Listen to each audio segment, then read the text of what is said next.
तो चलिए आज की क्लास में हम लोग पढ़ने वाले हैं एक समान वृत्तीय गति किसे कहते हैं। जो आज का हमारा टॉपिक है वो क्या है, एक समान वृत्तीय गति। तो चलिए देखते हैं कि एक समान वृत्तीय गति किसे। ये गति का पहला प्रकार हमने बताया था, गति दो प्रकार की होती है। नंबर एक समान वृत्तीय गति ना, यानी वृत्तीय गति दो प्रकार की होती है। नंबर एक समान वृत्तीय गति, नंबर दो असमान वृत्तीय गति ना। नंबर एक कौन सी गति, एक समान वृत्तीय गति, और नंबर दो असमान वृत्तीय गति। तो अब ध्यान से सुनिएगा, एक समान वृत्तीय गति किसे कहते हैं ना। जब कोई गतिशील कण, ठीक है, जब कोई गतिशील कण किसी वृत्ताकार मार्ग पर या किसी वृत्तीय पथ पर एक समान चाल से गति करता है। जब कोई गतिशील कण किसी वृत्ताकार मार्ग पर एक समान चाल से गति करता है तो कण की इस प्रकार की गति को एक समान वृत्तीय गति कहते हैं। ठीक ना, हमने क्या कहा, जब कोई कण या जब कोई गतिशील कण, ठीक है, किसी वृत्ताकार मार्ग पर, किस पर, किसी वृत्ताकार मार्ग पर एक समान चाल से गति करता है तो कण की इस प्रकार की गति को ही एक समान वृत्तीय गति कहते हैं। कण की इस प्रकार की गति को कौन सी गति कहते हैं भाई, एक समान वृत्तीय गति कहते हैं। कौन सी गति कहते हैं, एक समान वृत्तीय गति। जब कोई कण किसी वृत्ताकार मार्ग पर एक समान चाल से गति करता है, जब कोई गतिशील कण किसी वृत्ताकार मार्ग पर एक समान चाल से गति करता है तो कण की इस प्रकार की गति को ही एक समान वृत्तीय गति कहते हैं। चलिए, तो एक समान वृत्तीय गति की अगर उदाहरण की बात करेंगे तो अभी हमने पिछले वीडियो में सूर्य और पृथ्वी की गति की और ग्रहों की गति की बारे में बताया था। तो आपको पता होगा, हमने बताया था जो पृथ्वी है ना, देखिए इसका इमेज फिर से एक बार दिखा रहे हैं। तो ये देखिए आपको क्या दिख रही है, ये आपको क्या दिख रही भाई, ये आपकी देखिए आपके सामने क्या दिखी है, ये पृथ्वी है ना, ये पृथ्वी है। क्या है भाई, ये आपका पृथ्वी बना दे रहे हैं, थोड़ा डार्क कर दे रहे हैं, ठीक है, ठीक है। तो ये क्या है, पृथ्वी है ना, ये आपकी क्या है, पृथ्वी है, ठीक है। ये कौन सा ग्रह है, पृथ्वी, पृथ्वी एक ग्रह है। और देखिए ये सूर्य के चारों ओर क्या कर रही है, चक्कर लगा रही ना। यहाँ पे देखिए जो पृथ्वी है वो सूर्य के चारों ओर वृत्ताकार मार्ग पर गति कर रही है। बोलिए भाई, जो पृथ्वी है वह सूर्य के चारों ओर वृत्ताकार मार्ग पर तो गति कर रही है, लेकिन किस चाल से, एक समान चाल से ये गति करती है। जो पृथ्वी है वो सूर्य के चारों ओर कौन सी गति करती है, एक समान चाल से गति, अर्थात एक समान वृत्तीय गति करती है ना। जो पृथ्वी की सूर्य के परितः गति है वो एक समान वृत्तीय गति का उदाहरण है।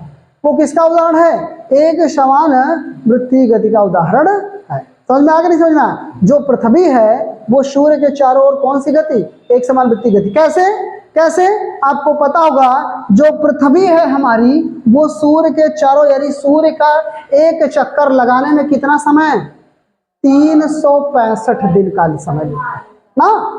जो पृथ्वी है वो सूर्य का कितना चक्कर, एक चक्कर लगाने के लिए औसतन 365 दिन का समय लेती है ना। कितने दिन का समय लेती है, 365। हमेशा यही समय लगता है ना, यही समय तो हमेशा लगता है, बोलो भाई ना, हमेशा। अब की भी बार 365, अगली साल भी 365 दिन, अगली साल भी 365 दिन। लेकिन कुछ लोग कहते हैं कि चौथे साल सर जी 366 दिन हो जाता है ना। तब अगर एक समान वृत्तीय गति ये कर रही है तो चौथे साल इसको 366 दिन क्यों लगा,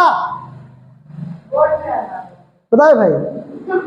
हाँ, चौथे साल 366 दिन इसको क्यों लगता है, ये ज्योग्राफी में आप लोग पढ़ेंगे, यानी भूगोल में ना, भूगोल में ये सब चीजें पढ़ाया जाता है ना। चले सोशल साइंस में आप देखिए क्यों लग रहा है, ये भी बता रहा है। अच्छा ये बताइए कि एक दिन में कितने घंटे, एक दिन और एक रात मिलाकर कितने घंटे होते हैं, एक दिन ना, यानी आप लोग बता रहे हैं कि एक दिन और प्लस 1 रात बराबर कितना? 24 घंटे। कितने घंटे? 24 घंटे। ये तो कह रहे हैं, यानी एक दिन और एक रात मिलाकर कितने घंटे होते हैं? 24 घंटे होते हैं। जबकि ये गलत है ना, एक दिन और एक रात मिलाकर 24 घंटे नहीं होते हैं। अब आप लोग सोचेंगे अरे ये क्या हो गया? अब मैं बता रहा हूं कि सही क्या है। एक दिन और एक रात मिलाकर क्या होता है? एक 1 day plus 1 night is equal to ना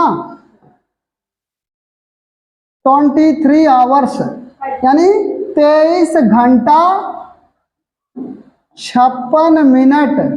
कितना मिनट? 56 मिनट और 4 सेकंड होता है ना। एक दिन और एक रात मिला के वास्तव में कितना होता है? 23 घंटा 56 मिनट 4 सेकंड का समय होता है भाई। एक दिन और एक रात मिला के जो लोग नहीं जानते वो जान लीजिए, एक दिन और एक रात में कितना समय? 23 घंटा 56 मिनट 4 सेकंड का समय लगता है। लेकिन भाई घड़ी जो दीवार घड़ी है उसमें 23 घंटा 56 मिनट 4 सेकंड का आकलन करना, बनाना क्या होता है? काफी मुश्किल कार्य होता है, वो संभव नहीं होता है। जिस कारण से घड़ी को कितने घंटे का मान लिया जाता है? 24 घंटे का ना। तो आप ज्यादा माने हैं ना, इतना ही समय में एक चक्कर पूरा कर रही है ना। पृथ्वी जो है अपने अक्ष के परितः इतना ही समय में घूम जाती है ना। अब यही जब एक चक्कर पूरा करती है अपना 23 घंटा 56 मिनट 4 सेकंड में, तो भाई यही जो एक्स्ट्रा कितना बच रहा है? 3 मिनट। कितना बच रहा है? 3 मिनट कितना? 56 सेकंड ना। 3 मिनट और 56 सेकंड, 56 सेकंड, 3 मिनट और कितने सेकंड? 56 सेकंड बच रहा है ना। यही समय बचते बचते ना, यही समय एक दिन में कितना समय बचा? 3 मिनट 56 सेकंड बचा ना। अब 2 दिन में इसका 2 गुना, 3 दिन में 3 गुना, 4 दिन में 4 गुना, यही बचते बचते 4 साल में, कितने साल में? 4 साल में पूरा कितना हो जाता है? 23 घंटा 56 मिनट 4 सेकंड हो जाता है, जिसका क्या बन जाता है? एक दिन बन जाता है। क्या बन जाता है? एक दिन बन जाता है। और उसी साल फरवरी हमारी कितने की? 29 की हो जाती है। और वो दिन किसमें जोड़ दिया जाता है?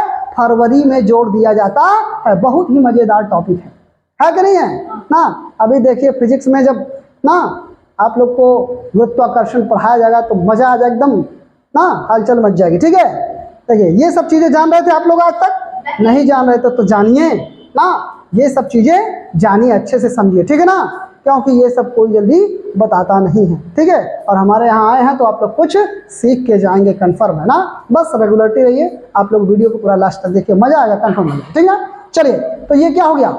क्लियर हुआ?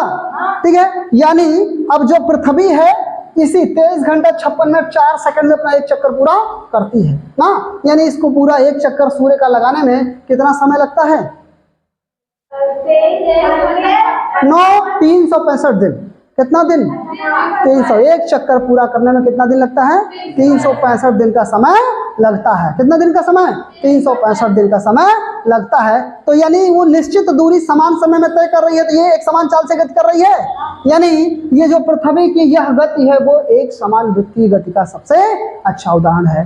तो वीडियो अगर पसंद आया होगा, मजा आएगा तो ठोक के लाइक और शेयर करिएगा। साथ ही साथ जो बच्चे चैनल पर नए हैं तो चैनल को सब्सक्राइब करिएगा। धन्यवाद।